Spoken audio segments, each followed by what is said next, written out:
The Sava River's high flood tide has passed through the wider Zagreb region, and it is now moving through the city of Sisak and its environs. The situation remains stable, and Sisak itself appears to be in no danger of flooding, although there is a threat of flooding at certain villages and towns in the wider area.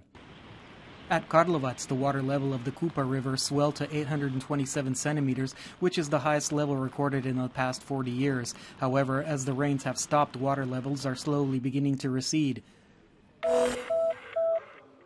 The Croatian parliament is in session today, and the main item on the agenda is the report on the use of European Union pre-accession assistance programs in the first 6 months of the year. In this period, the European Commission remitted over 73 million euros to the National Fund, and by the end of June, just over 58% of all such contracts were dispersed.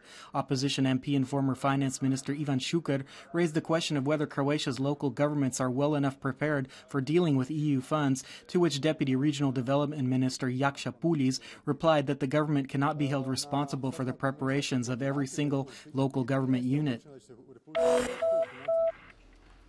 The Croatian government is also holding a cabinet meeting today at which ministers are discussing the modes for cutting public spending for the upcoming budget revision. The various ministries will have to make cuts to prop up Croatia's ailing healthcare sector with the sum of over 3 billion Croatian kuna. Prior to the meeting, reporters asked Health Minister Rajko Ostojić if there's any truth to the rumors that other cabinet ministers are bitter about this. Ostojić only said that everyone simply has to be patient until the economy begins moving forward again, adding that all members of the government understand this and work as a team. Justice Minister Orsat Miljenić was also asked to comment on speculation that the Prime Minister has decided to appoint him public prosecutor after prosecutor Mladen Bajic's current term expires. Miljenić said he is happy doing what he is doing now and intends to continue doing so in the coming period. In neighboring Bosnia-Herzegovina, the recent unrest caused by public dissatisfaction with the country's economic and political situation is casting a long shadow on the political scene, with Bakir Izetbegović, a member of the Bosnian Collective Presidency, claiming that social discontent is being manipulated and that the demonstrations and violence were planned. He further claimed that Bosnian Security Minister Fahrudin Radončić was behind the demonstrations. Radončić, who appeared on Croatian television last night, said that although he supports the demonstrators and their right to peacefully express their dissatisfaction, he is not actively encouraging nor orchestrating any public displays of unrest. The trial of Josip Boljkovac, Croatia's first internal affairs minister, continued at the Zagreb County Court today. Boljkovac is answering for charges of war crimes against civilians committed in 1945 when he was the chief of the Yugoslav Security Service office in Karlovac.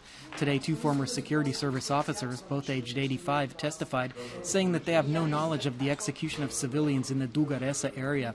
Both added that only those who had collaborated with occupying forces were arrested and tried at the time.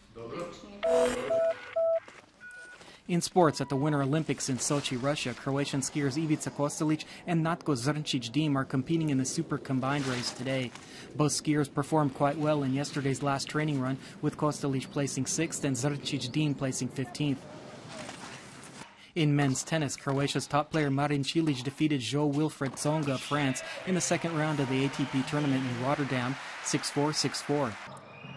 In basketball, Zagreb's Cedevita suffered a third loss on its home court on Wednesday night, losing to Spain's Zaragoza 77-74 in a 5th-round match in the Eurocup. And in men's handball, in the 14th round of the regional SEAH League, Zagreb's Croatia Osiguranje defeated Partizan last night 31-30 in an away match in Belgrade. And finally, the weather forecast for the rest of the day. Skies will be mostly clear and sunny, with rare mists or fog persisting only at places. More precipitation, including thunder showers at places, can be expected in the evening and at night. Moderate to strong Scirocco winds will blow in the Adriatic, with southwesterly winds on the northern coast that may reach gale force intensity at places overnight. The sea will be locally turbulent, with higher waves at certain areas. Today's high temperatures range from 6 to 11 degrees Celsius inland and from 11 to 14 degrees on the coast.